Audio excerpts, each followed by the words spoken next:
What is going on? It's Dan Portillo with the Fastest 40 here. Happy Red Friday to everybody in Chiefs Kingdom out there. We've got a big week. There's no denying that December is going to be a big month, and the Chargers really kicked that off for the Kansas City Chiefs. In the course of December, the Chiefs will find themselves facing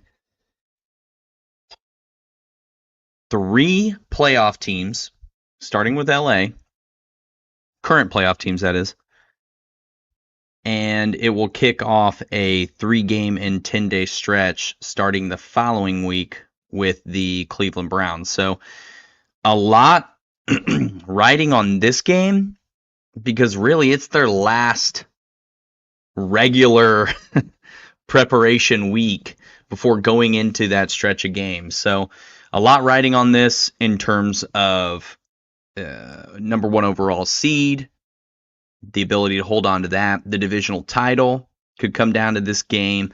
A number of impacts here in the AFC playoff picture as a whole will result in this game. And we're going to talk about that later. We'll go into the injury report, getting you prepped up to watch this showdown on Sunday Night Football. Another primetime game here for Kansas City. And then we'll wrap it up with some betting odds. So let's just dive into it, man. DJ Humphries, want to start there. He was in street clothes the last game after getting signed. Now fast forward past the Raiders game, and the left tackle has been putting in some considerable work, getting praise from Andy Reid, Patrick Mahomes, and the rest of the coaching staff in the pressers this week.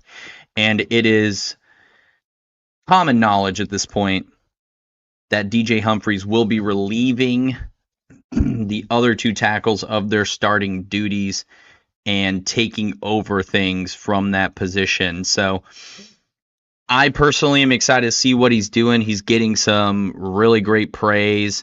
Mahomes quoted about his physical gifts and what he brings to the position. I guess he's given fits to some of the edge rushers out there in terms of how good he is at protecting the passer on the blind side. So all of those things have me very, very excited. So I am pumped to see DJ Humphries suit up. Wondering what number he's going to throw on. Not sure what's even available. I feel like all of our numbers are getting all the good ones at least are getting cycled out at this point. But going to be a lot of fun to see him suit up and get out there.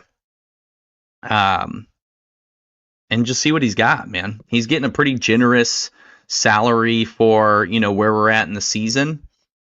And on top of that, he does have a pretty solid resume. So could be some really nice plays, some really meaningful snaps coming from the veteran left tackle. So DJ Humphries, pumped to see you come out here and perform. Let's jump into the injury report because there are a couple of notables on the Chiefs side, maybe a little more than the Chargers side here. But Butker still on IR. Of course, Hollywood Brown has some potential to come off, not this week, but here in the coming weeks. There's a chance that we see that. Other than that, on the Chargers side, just a couple of guys to monitor here. J.K. Dobbins, a big time name in their running game. He is on IR with, I think it was an MCL sprain, so he will not be participating in this game the same way he was, a factor earlier this year in the match against them. So that's a positive for Kansas City that they're not going to have to prepare for him. Gus Edwards probably going to be shouldering the bulk of those carries. Ladd McConkey, I think, is another name to kind of watch for here, dealing with an injury of his own. Questionable as it marks right now. They're going to log more practices. It's Wednesday night as I'm recording this. Friday's the big day. And really, these guys get like an extra 12 hours to prep because of where the game falls, Sunday Night Football. Denzel Perriman, another big name from a linebacker standpoint to watch on. Really, that's the extent of it right now. Now, these things can develop and other people can come up with some sort of a nagging injury where it's like, okay, we need to watch for this guy. So always a possibility there. But all in all, not too bad outside of the guys that are already finding themselves on the IR. Not too terrible there. For Kansas City, I want to talk about some of the impacts of this game and just areas where the team really needs to sharpen up on some things to find success. And against LA, last time they faced these guys was week 4, 17-10, down 10 at one point. Had to climb their way back, ultimately won the game. Was not a pretty game. Lost Rashee Rice in that game. Mahomes ultimately got kind of pushed into him, or that whole roll-up incident. So a lot's changed for these teams since then. Chiefs were undefeated at that point. Not anymore. The Chargers 2-2. Since then, they've been on a bit of a tear, going 6-2 over their last 8 games. So, a lot's changed here where both of these teams have a legitimate claim to playoff spots. And the Chiefs just, about a half game out from clinching this thing. So there's going to be a lot going on here, a lot more high stakes now that this game is in Arrowhead and we're at this point in the season than it was earlier on, especially with the Chiefs owning that head-to-head tiebreaker. So that's a big thing. Now, if the Chiefs are going to get the win, right, my number one order of business is to keep Mahomes clean. Do not let him feel the pressure of the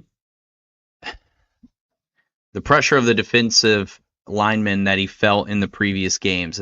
5 sacks for 40 yards last game. 4 sacks the game before. I mean, he's setting a career high in sacks, and some of that could be on Mahomes, right? His pocket presence, running into the pressure sometimes as he's trying to scramble.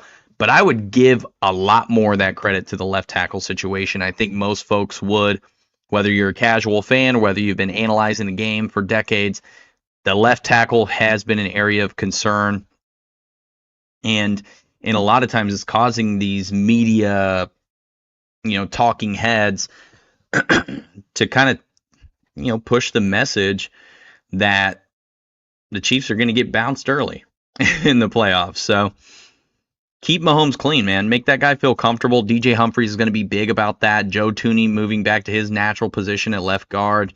Of course, the rest of that offensive line is very talented. Jawan Taylor, if he can stay disciplined, he's not a bad player. So it's about keeping Mahomes clean and keeping those drives disciplined. But more so keeping Mahomes clean, I think, is a big area of focus for this team. Keeping it on the offensive side of the ball here, we need to get D-Hop freaking going. I mean, just less than 60% of snaps have been played over the course of his 4 games with Kansas City. And we have seen him produce at a very high level in those limited number of snaps. About 59% in last week's game. 4 catches for 90 yards. Leading receiver. It's a no-brainer. Get the guy on the field. Let him get some meaningful work in. This is a playoff scenario. The Chiefs need to treat it as such and get DeAndre Hopkins on the field so he can contribute and continue to build that chemistry and get comfortable in those areas of adversity, because this is going to be a tight game. Sunday Night Football in Arrowhead, divisional opponent, a lot on the line for both teams. Put it out there. Pedal to the metal, man. Now's the time. I talked about it on the last show. This is when the Chiefs can establish who they are going to be and what their identity is for the remainder of the NFL season going into the postseason. That has been the trend for this team in years past. Whether they've won the Super Bowl or lost in the AFC Championship game at home, they've been able to establish who they are and what they're going to do in December and in January, and carry that in through late January and February in a lot of cases. So that needs to continue to be what happens with this team. No more keeping plays to the vest. Let these guys freaking play, and it starts with getting D-Hop back out there on the field in a larger capacity. Now, to go on the other side of the ball, the Chargers are short-handed. There is no J.K. Dobbins suiting up in this game. Gus Edwards, haven't seen much of him. Could prove me wrong, certainly. The Chiefs' run defense has been pretty solid throughout most of the year. But the last few weeks, taking a step back from that dominating force that we saw. I think a lot of it comes down to how the defensive backs have been playing. Teams are leaning more towards the pass and the run because they know they can pick on guys like Josh Williams, Najee Johnson, really, Justin Reed, and even Trent McDuffie's had a little bit of a spell the last couple of weeks. So it's got to be tight in all areas of this game, and it starts with just making sure that they can't run, forcing them into being a one-dimensional team so that the defense can predict what's coming next. Ladd McConkey, he's a stud. Just want to get that out there. He's going to be good for a long time. Great draft pick by LA to grab him in the second round. He's also their only truly reliable receiving option in LA. The memes about Quentin Johnson, I think, are enough for anybody to see that the hands aren't quite there. At least they're not developed. I won't say they're never going to be there, but they're not developed right now. That's for damn sure. And it's about making sure that this Chargers team looks one-dimensional to the defense, and it starts with capitalizing on a shorthanded run game. If the Chiefs can focus on those three areas, left tackle, keep Mahomes clean, DeAndre Hopkins, get him snaps, get the offense going around him. That's the result. Take advantage of a shorthanded run game, make this team one-dimensional and predictable so the defense can force turnovers and limit production on third downs. The problem with the Chiefs' defense the last few weeks is that they let teams sustain drives through multiple facets. It's converting early in a drive. It's converting a third down on third and distance, right?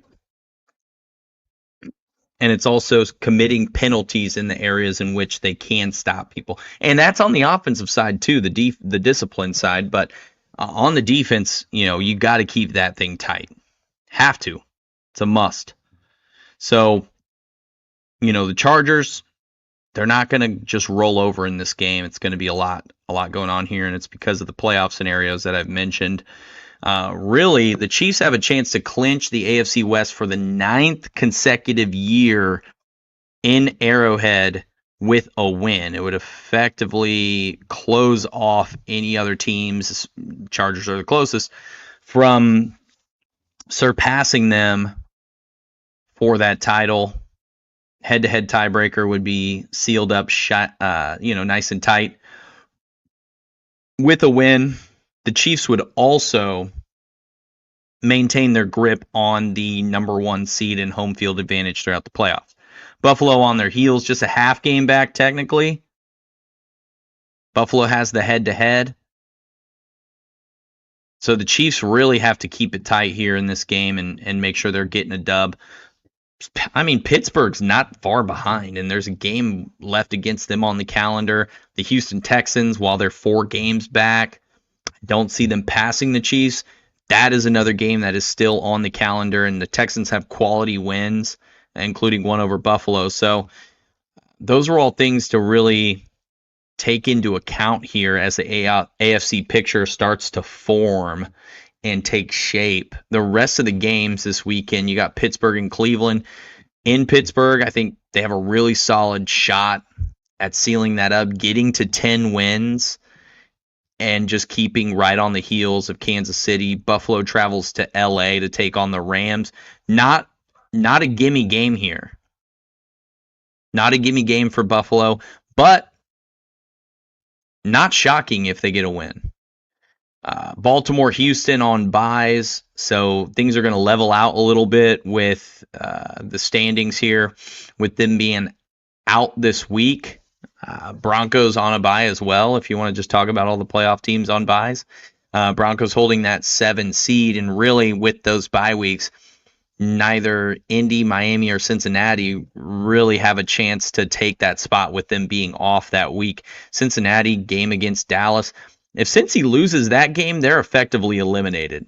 Like without doing any math, that would put them at 4-9, big time contender, potentially getting knocked out there. Honestly, of the teams in the playoffs, if I'm ranking the opponents that I would rather see Kansas City face, Cincinnati would clear just about every single one of these opponents except for Buffalo and maybe Baltimore. Honestly, I'm a little more fearful of Cincinnati than I am Baltimore because of the matchups and the way that that plays out typically and traditionally. But a lot at stake here for the AFC playoff picture, and Kansas City just needs to stay out of the muck. Get a win, seal the division up, 12-1 with a tough stretch left. Buffalo still has a couple of tough games with LA and Detroit. Hope maybe they drop one. Maybe it drop a surprise game against one of their divisional opponents. That would really be a shocker. But Kansas City really got to stay calm, cool, and collected out there to maintain this 1 seed lead after dropping that game to Buffalo. Probably the only game they couldn't afford to lose was lost in that AFC race, with Buffalo being as white hot as they are. 7 straight wins. Golly, that's a damn good team. And, they deserve the credit for that for sure. 100%. So let's talk about the betting odds, right? As it stands right this second, right? Things can obviously change. Lines move. The Chiefs are favored by 3.5 points at home. Essentially, they're saying this is a coin flip game at a neutral site. You couple that with the fact that the Chiefs just don't freaking cover games. I think this could absolutely come down to a field goal finish where the Chargers lose but cover if it stays at 3.5, and I can assume Vegas is going to keep the kicker in one way, shape, or form. The half-point kicker, that is. So I'm going with Chargers to cover this game. I just don't see a scenario in which the Chiefs win this in a dominating blowout fashion. Hasn't been their MO this year. Additionally, the 42.5 total, I honestly like the over, being as it's a primetime game. The last game was 17-10. I mean, even if this is 24-10, it's still under. I think the Chargers are a little bit better of a team than they were last time they played the Kansas City Chiefs. They're a little more conditioned in the scheme that they're in. No J.K. Dobbins, obviously, but I like the over, and I like the Chargers to keep it close by covering the spread. So let's lock those picks in. Other than that, man, I mean, that's really the game. I mean, Sunday Night Football, Arrowhead, only one more home game after this. The rest of these games are on the road. We got the holidays coming up. Before you know it, we're going to be in playoff football. So stay tuned with us as we keep moving through the season. The Kansas City Chiefs, man, we gotta see these guys hoist another division title. I'm going to be out in the stands. So if you want to come say hi, we're tailgating at C11. Feel free to stop by and come hang out. We're going to have a nacho bar, the whole deal. So going to be a lot of fun.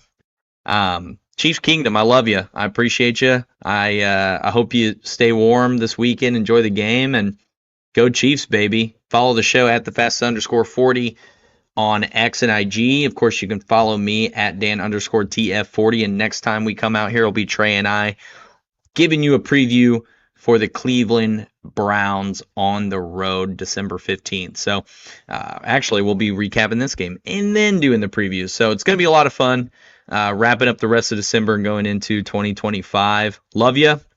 Appreciate you. Go Chiefs, and peace.